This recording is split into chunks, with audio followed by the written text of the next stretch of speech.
Hello, and welcome to another episode of the Leaders Playlist. Today's book we're discussing is called The Power of TED, The Empowerment Dynamic by David Emerald. We hope you enjoy. Dave, hi, welcome. Welcome. It's good to be back. Yes, it's been a while. We have a special guest tonight. Would you like to introduce our special guest? We do. We have a special guest all the way from Ireland. Someone I have known all of my life. It's my mother, of all people. Do you want to introduce yourself, ma'am? Hi, I'm Teresa, David's mother.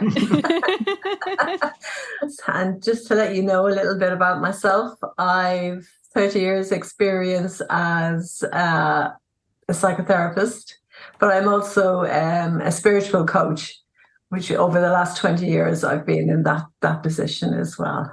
So I run groups, and I've actually in the process of writing a book and all at the moment. So yes. I don't know. You're just multi-talented like your son. It's amazing. Today's book, we are going to be discussing The Power of TED, which stands for The Empowerment Dynamic by David Emerald. And Teresa, you're joining us because you recommended that we read this book. I did, and I didn't realise how far it would go in Australia. Was there a reason why you recommended to Dave that he read this book? I thought as a part of the coaching, yeah, definitely. And just because of, you're dealing with other people. So in giving them some knowledge about how they can change or progress as well, can add to what you do, you know. And I just felt it was very relevant as leaders as well to be able to read this book. Because it brings out, David Emerald talks about the personal part of it, of the personal growth of a person. So, I thought it would absolutely help strengthen personal growth in everyone that you were dealing with as well. Yes, definitely. And it's one we wouldn't have read other than you recommending it to us. But we're very happy that we did. We're very glad that we did. So this book was published in 2006, and it's a nice little short pocket book, 150 pages or thereabouts. So it's a nice, easy, another one of those books that's nice, easy read and lots of stories. Well, one big story in it that kind of helps to bring out all the good stuff that we'll be talking about. And that's what attracted me to it, in the sense of it was recommended by a coach to me. But what attracted me to it was that they took a person's experience and worked through that throughout the book, which was good. And it's something that we hit in life. Like we could hit those circumstances in life. We could hit the, infertility, we lose a parent, we lose somebody, we have a breakdown of a marriage, all those things. But sometimes we don't know how we can deal with those, because we do go into, I suppose, overwhelm in it. Yeah. We found that when we went through, that took us a book club, and we read through it, and we were thinking, wow, this is quite deep and insightful for something that's got only 150 pages. And you kind of look at yourself going, wow, I can see myself being the victim in a lot of these things. And then it was the thing, and you wonder how far it got. We recently ran a coaching retreat in Queensland, and we gave the people we gave them a little assignment of reading this book for the book club on the day. And we kind of had a really, 30-minute book club in the bar after the day. And one of the attendees was really, really, she was so passionate about the book. She said it's changed her life, just reading about it, and she could see herself in all those scenarios. And then the rest of the book just gave kind of similar kind of stories and a narrative. So we thought, wow, that's good. But yes, it has gone far, and we will keep on recommending this book to other people. But yes, simple book with a story that everyone probably can identify in some way, and see themselves in it. I don't know. Renee, what do you think of the dreaded triangle? The dreaded triangle being the victim, or the persecutor or the rescuer in whatever problem you're focusing on. And yes, I definitely identified myself in there many, many times as I was reading the book. Definitely victim. I'm not sure about the persecutor. You can tell me if I'm that or not, Dave. But definitely rescuer as That's well. probably I'll talk to you offline about that. Definitely rescuer as well. So yeah, I liked his story around. Well, they had a couple of models in there. One of them was the Frisbee model, not Frisbee, Frisbee model. And it's what you focus on generates or creates your inner state, which then makes you behave in a certain way. We read another book recently where it called anxiety, or a form of something that creates anxiety in people, is monkey brain. And Dave calls me out for it all the time. And it was interesting to see how as he was explaining it in the book, how my monkey brain reinforces my reaction or my behaviour, and definitely that victim mentality as a result of that. So yes, hit home a lot. And I could see it. I recognize so much of myself in it, in a sense, as a rescuer before I trained, or before I started to do any kind of personal development. You know, this fixer, you had to fix somebody, you know, or you had to help them out. You know, you thought you were helping them out, but really you were trying to fix them and make them something else, you know. I could see that, and how that wore me down to a state then that, say, someone didn't take on board what I was saying, my reaction would be hurt and everything else. And I go into panics over that, like, you know. But no, definitely you could see it. I think most people will see certain aspects of themselves, both in the victim, the rescuer, and the persecutor. We all have it within us at times. Yeah. I even during the book club that we did and we read through it, we were thinking, how would we, because we, as a coach, we coach teams and organizations are mainly kind of thing. Individuals, sometimes their roles and that, but mainly it's teams and organizations. And when I was thinking, how would we apply this framework, that victim persecutor rescuer, to a team? And we could see a lot of teams playing the victim and blaming, you know, leadership as the persecutor, you know, and the coach coming in as the rescuer, and running through that dynamic. I think, Jesus. I wrote that down on a post-it note as we were doing our book clubs. How can we coach without falling into that rescuer trap? Yeah. And that's when I hear a lot of people say, oh, I'm going to coaching. And I'm in an organization at the moment, and they use that word really, really frequently, coaching. But they're actually playing the rescuer. They're not being a coach, they're rescuing. And I don't know how harmful they are being, or to the resilience of the teams or in the organization, by just jumping in. And I think maybe I should get them to read this book. Maybe you should. Not a bad idea. And it's a hard pattern to break, that rescuer piece, to actually start standing back and seeing seeing an individual as something different, that they're not hopeless or helpless. They're capable and have so much resilience in them. You know, it's hard to stand back. And I think sometimes as a parent, you forget that as well with your children, to know that there's a resilience in them as well, you know, to stand back and give them their little wings to explore and do things, you know, as well. Yeah. Dave's still learning. He is. I am still learning, and I'm still learning every day. And you know, my quote is, the more I learn, the less I know. So there. I haven't heard you say that one ever. So how's that? No, I've never heard that one. I've got another one. I'll say another one in a bit. Sound bites.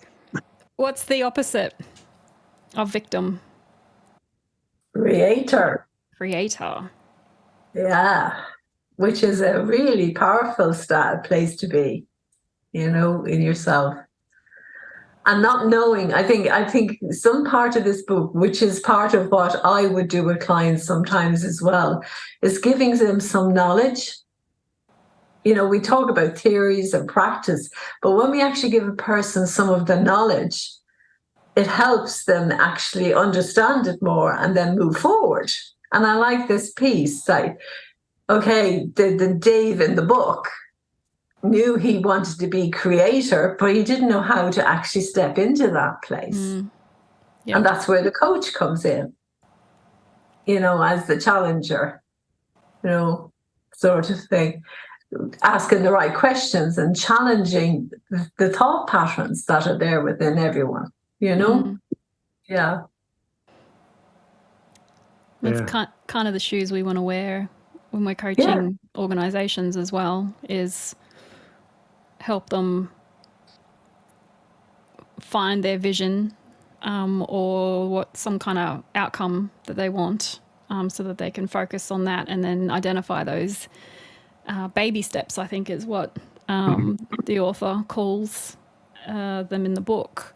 Identify those little baby steps or those experiments to figure out if it's going to work for them or not, and just keep chipping away a little bit at a time, because you can't change it overnight. No. And there's that tension, they spoke about, from changing to the focus piece where you want to be. There's that real strong tension where you can be pulled back. Kind of all the time. It's just being able to measure those little baby steps and making them doable to actually reach the next part. Yeah. I love that little bit in the book where he talks about all tension wants to be resolved.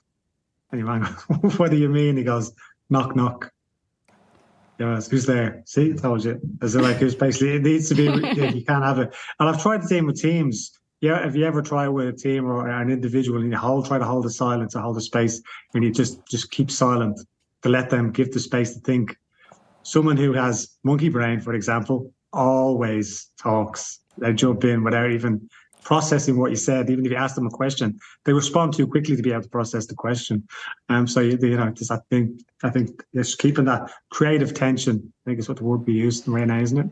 Creative tension of silence, able to process it, not always trying to resolve it straight away. It's called dynamic tension. Dynamic tension. In the book. But yeah, that's better actually. I like that better. It is better. I like it better as well. I'm going to stick with that. Speaking of that silence and creating that tension, I do that purposely. That's one of the hardest things when I'm delivering training courses is when I ask a question and get no response, and having to sit in that silence for an uncomfortable period of time. And someone always speaks up. You might be sitting there for a little while, but someone always speaks up and says something. So, yeah, it's just holding that space and letting people think at their speed. Yeah, I know. When I was facilitating groups and that silence came up, I would also name it in some way. I wouldn't get into it, but I just name it. Okay, we're really giving this some process here, or we're really thinking this over, because that's what's happening. You can hear the cogs of the minds going while the silence is there. They're really thinking about it. Do you know? Yeah. But it makes people really uncomfortable, especially in a group.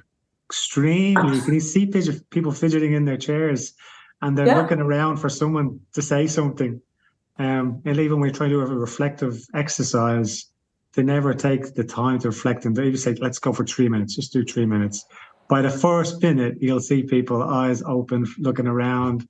This is crazy. I don't know whether it's time seems so long when there's silence, or time flows quickly when there's noise and people talking and activity.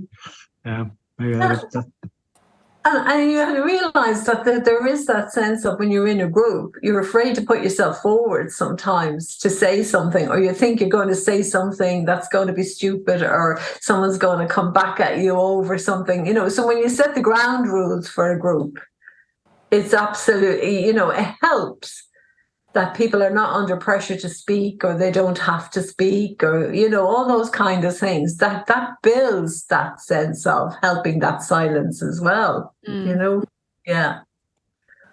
Yeah, that's a good ground rule. I like that. Mm-hmm. Yeah. I still can't get over the guy's name is David. It's a very uncommon name. So yes, It it's is. like a It is really. coincidence. I always tell people that my mum named me after Davy Jones from the Monkees, and they all believe it. I don't even know if it's true, but No, I got that from Spirit. Sorry. oh, it's the spirit of Davy Jones that told you. Okay. I was named after a musician as well. So there you go. We've got I something in wasn't named. I common. just tell people that and they believe it. I just love the name. It's different, you know.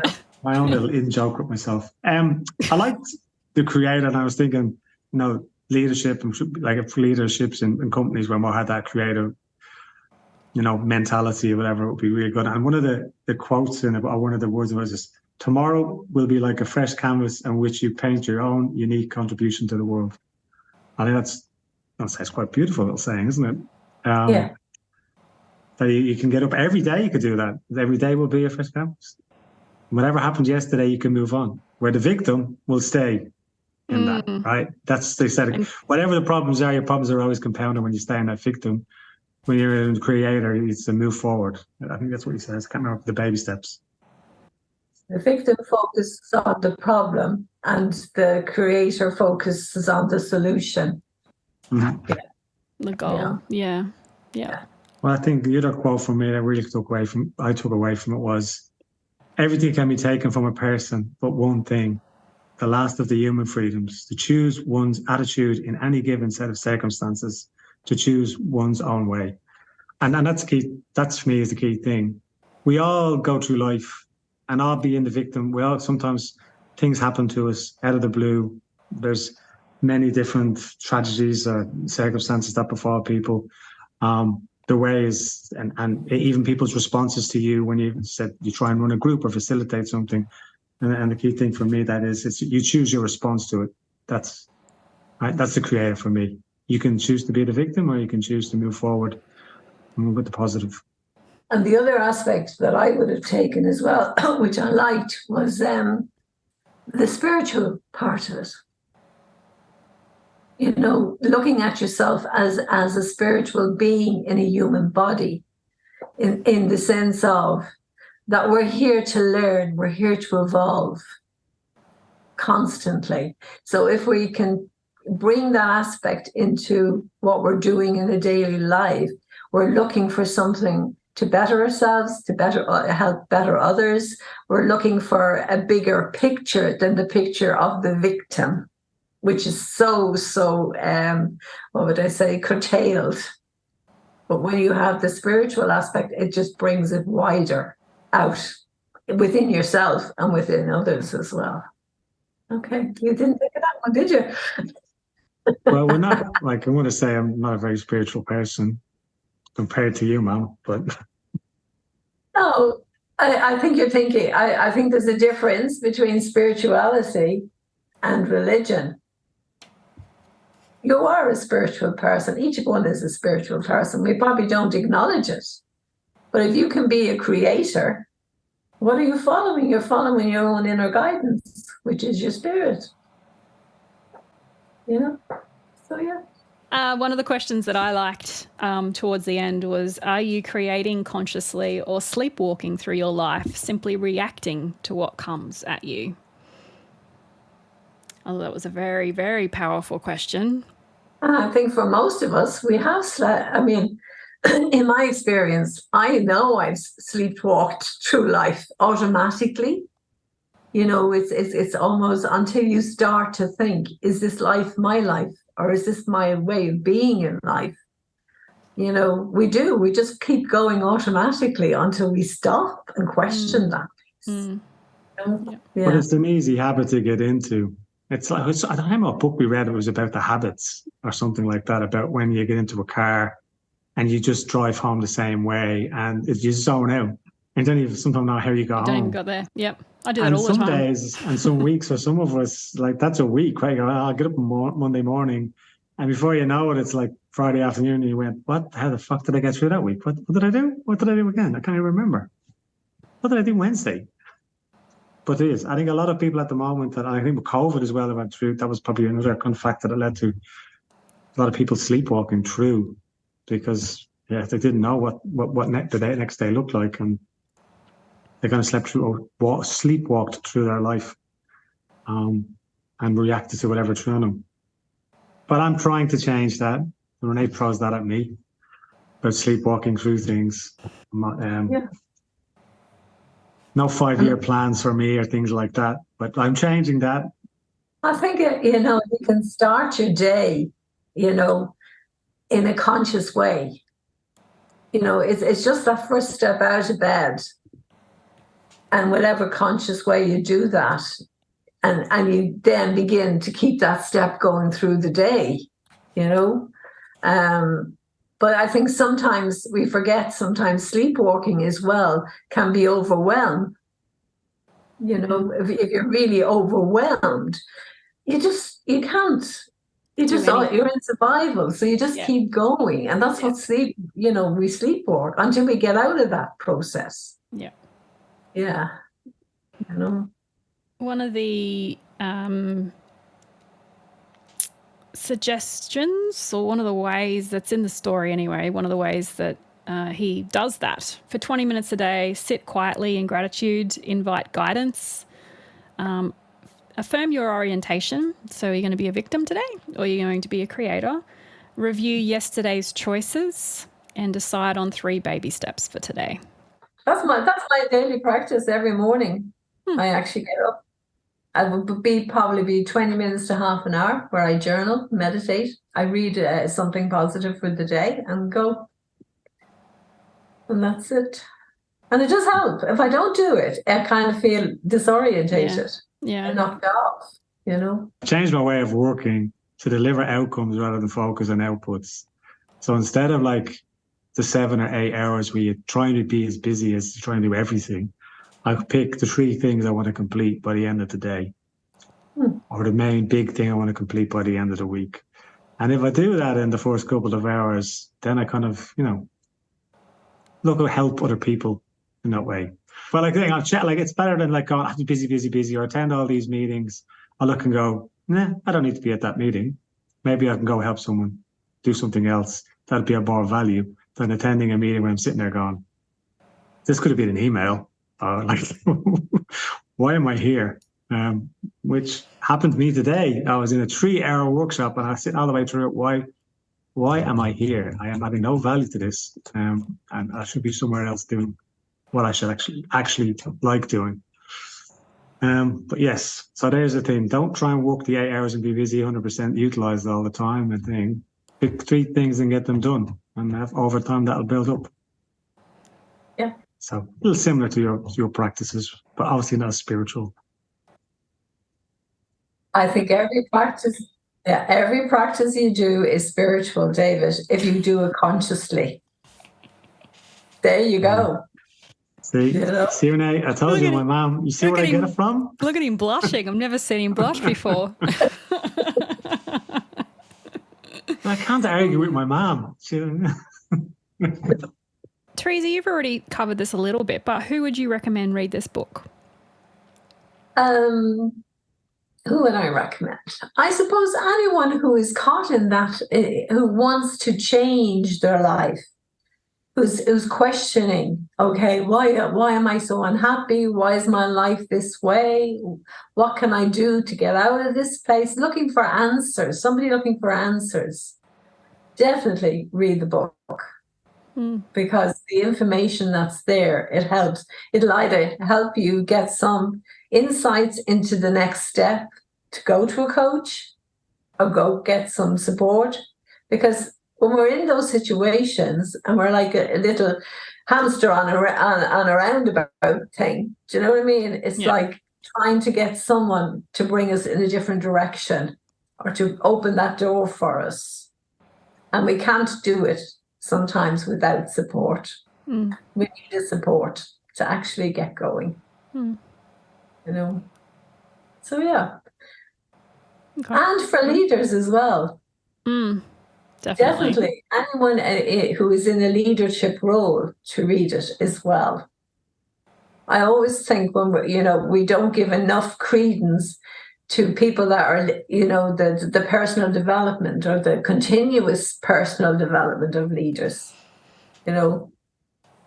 So yeah, definitely. Leaders Definitely. as well.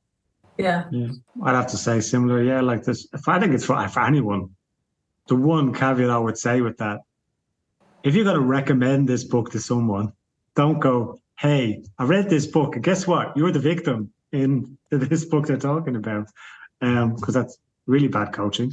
Yeah. But yeah, so don't give it to people with the intention of trying to call them out and say that's you in the book, the victim, or the persecutor, or something like that. Let them discover that for themselves if they are not. Yeah. Yep. Teresa, thank you for joining us. It was so nice to meet you, and it was lovely to hear your perspective on the book as well, because two agile coaches talking about books can get a bit boring. So yes, thank you for bringing in for that different perspective. Thank you for having me. I really enjoyed it. Thanks, Thank man, you. for getting up and being part of this. And recommending the book is definitely one that will stay with me for a while. Yeah. Good. Dave, till next book. Yes, Renee. Till then. Thank you for listening to the Leaders Playlist. We hope you enjoyed this episode. Please be sure to share our podcast with your family, friends, and work colleagues. Until next episode.